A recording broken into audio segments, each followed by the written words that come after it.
Okay guys, today's something a little different. So, I've been really interested in kylies lately. They're rabbit sticks or hunting boomerangs, and I wanted to show the simplicity of this weapon because they're so cool. I'm gonna just start with I've got a piece of an oak branch that I sawed in half. I'm gonna start with just making about a 1/2 inch thick board, just with the hatchet, and then I'm gonna go out and throw it. Hey! I'm gonna go out and throw it and see and show the differences and how simple it is to make something that flies decently well and will hover above the ground, and get lift from some really simple changes to starting with a flat board. So I'm just gonna cut this up into pieces, and you'll just kind of see the in-betweens. But first things first, I gotta get this side very flat. This side, I'll get it also very flat. I said like maybe 1/2 inch, 3/4 inch, and we'll go from there. So one of the important things that you have with a throwing boomerang is you have to have some sort of forward curve. Well, you don't even have to have necessarily a curve. You can have a snaking, but you need some mass perpendicular to the long direction. Basically, that gives it a larger moment of inertia in that intermediate axis. Helps it not tumble. So, got a curved stick. I'm gonna round this end. I'm gonna round this end. I'll thin it out a little bit and try to make it as forward curved as possible. And like I said, yeah, just make it flat. So, taking shape, kind of got about the width I want. It'll be a little bit narrower at the handle here, but the kind of forward curve. Now you just gotta shave it down and get it 1/2 inch thick.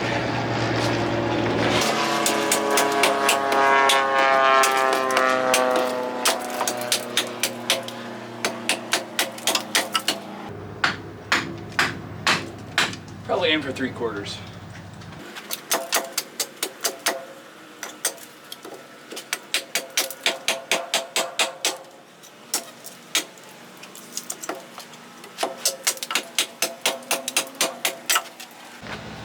Okay, I got the stick mostly shaped out, got the thickness about right, get around the ends, and we'll go do some throw tests. Okay, there we have it. Got, I don't know, it's probably more like 3/4 and 1/2 inch, but 3/4 inch thick slab. Got the ends rounded. I don't know if that's really that necessary, but I think it looks good, so we'll go to a field, see how it flies like this, and then we'll trying to make a very rough aerofoil. 45-degree bevels, see how it flies, start rounding it, see how it flies, and then just go from there.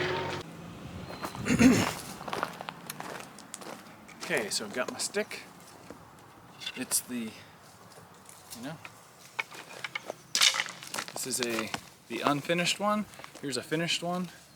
The thickness is, this one's a little thicker, but not too much different.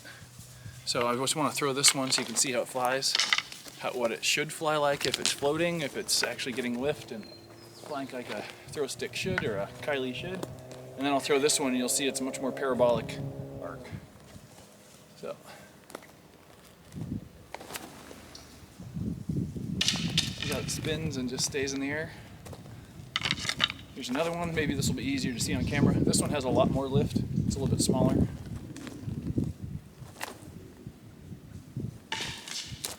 And one more.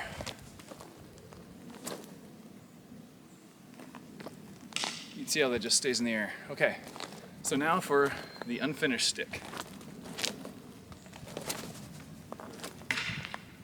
This falls right out of the sky. Okay, so what I'm gonna do is I'm gonna take those corners and just do a 45-degree bevel on them with the hatchet, and then we'll throw it again, see how it flies. Okay, I'm done putting bevels on this. Maybe not 45 degrees, probably more like 30 degrees. You can see that on the ends. And I tried to do pretty much all the way around, but just very rough. So, compare the three finished sticks.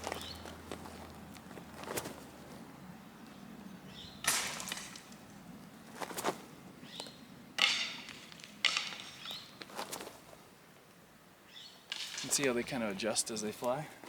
And then the unfinished stick. You can see how it didn't just fall out of the air that time, it actually stayed a little bit longer. Okay, so now I'm gonna smooth off the corners a bit. Just kind of rough it out. I have a rasp, so I'm gonna be using the rasp. And I did rasp the bottom side to make it smoother, so there wasn't so many hatchet marks. But yeah, we'll smooth that out and then see how that flies. Okay, rounded out the edges. It's still pretty thick, but so I need to take some material off here and make it, it's about that thick. I need to get it down to, you know, closer to 1/2 inch. So, finished stick first.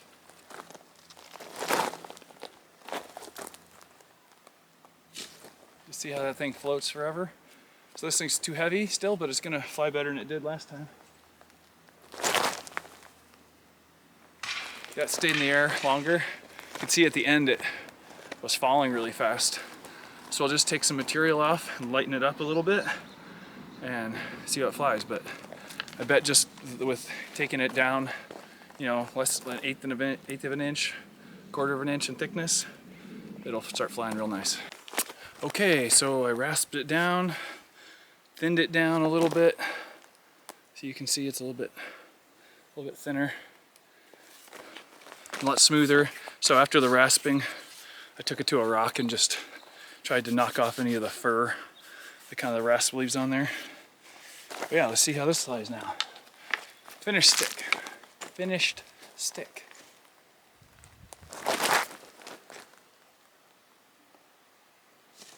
Same spot as last time. New stick. Ooh, it's not tuned well, but it's flying. Let's go get that.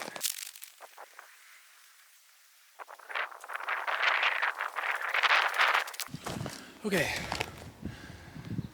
let's see how this does again.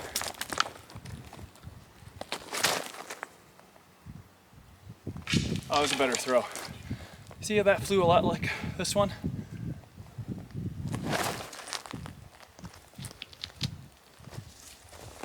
So that's how they're supposed to fly. And it just takes a little bit of tuning, you know, adjusting the lift on different parts of the surfaces. And I don't really know exactly how to, I don't know what does what yet, but I figured out some of the tuning that'll help at least keep it up in the air. But as far as if it turning left or turning right, still haven't figured that part out yet. But for example, like this stick likes to go left. See how that went left? And then it fades out right? This one, I think it does kind of the same thing. But less so. So I don't know how to fix that, but I'm working on it. But anyway, hopefully this was useful. These things are amazing. All it takes is a bent branch and a little bit of time. I mean, from the time I started with that thing until now, maybe 2 hours, maybe 2.5 to finish. You know, it's not a finished stick. I still have to smooth it and tune it a little bit, but you know, to get something functional, it doesn't take very long. So anyway, try it out.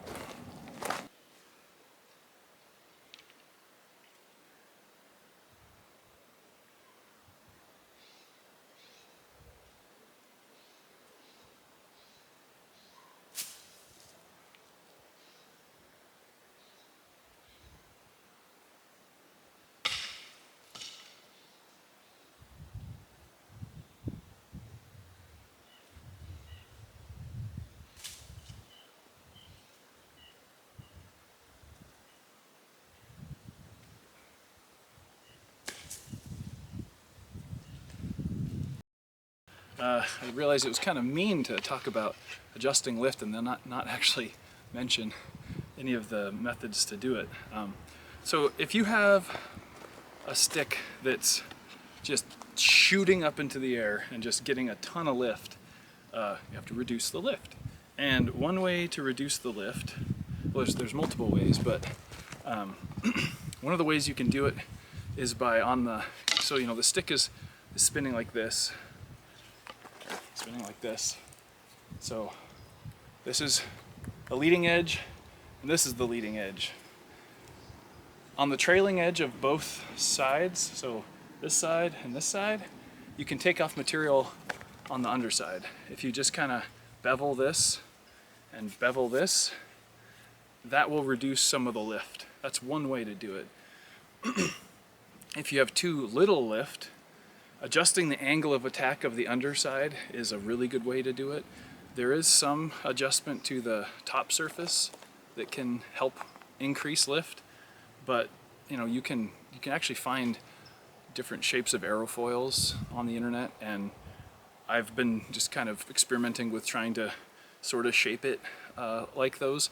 But honestly, I found just a kind of a half circle, just the chord of a circle, is honestly pretty dang good, and you're not going to improve the amount of lift that much. You might reduce the drag, but you're not going to improve lift that much. So another thing, talking about lift, is at a certain point, the height of the wing, I think it's called the camber, matters. So you actually want a tall wing for the most lift. It has the most drag, but you get the most lift. But there's also a trade-off in weight. So there's kind of a sweet spot between if you take off too material and have too thin of a wing, you're not really going to be able to adjust it to get more lift, other than adjust the angle of attack. And you can do that by either heating it and twisting it, or trying to take off some material off the underside, but that just lightens the stick more. So there's some amount where it's hard to, if you mess up too early, you got to start over, get a different stick. But there are definitely things you can do to adjust the lift. And like I said, with going left and right, I'm not sure exactly what controls that. There's something with the angle of attack on each arm that matters. There's the differential in lift between, I think this is actually referred to as the dingle arm and the trailing arm in boomerang talk. And there's something to do with that as well. Additionally, the last thing you can do to increase lift, and this just adds a touch, not very much, is if you put turbulator grooves in it. I've found that actually increases the lift just a tad, and it does seem to improve range a little bit. And what I found is a good indicator of if you made the grooves deep enough is it whistles a little bit when you throw it. And this is all shout out to Ben at throwsticks.com, because if it wasn't for him and his sticks, I would have never got into this at all. But his sticks are fantastic. Definitely buy one if you can. You'll probably never get a better stick, even if you make dozens of them like I have. I still haven't equaled his sticks yet, but trying. But they're a lot of fun to make, and all it takes is, like I said, find a bent branch and some time. One last thing, different woods. So denser woods are generally better because you want it to be able to have a cut through the air. Just like with lead, when you sling, lead is better than a stone, which is better than plastic, which is better than ping pong ball. So you want high density to be able to cut through the air and not lose velocity. So dense is good, but you have to pay attention to, I made one stick that was out of a very lightweight wood when it was wet, or it was heavy when it was wet, and then it lightened up. And so it was nice when it was wet, and it flew really nicely, and then it dried out, and then now it just sails. And so the only way I've been able to get it to fly close to okay again is to take material off the trailing edge on both wings. But anyway, there's some tips for you. Give it a shot.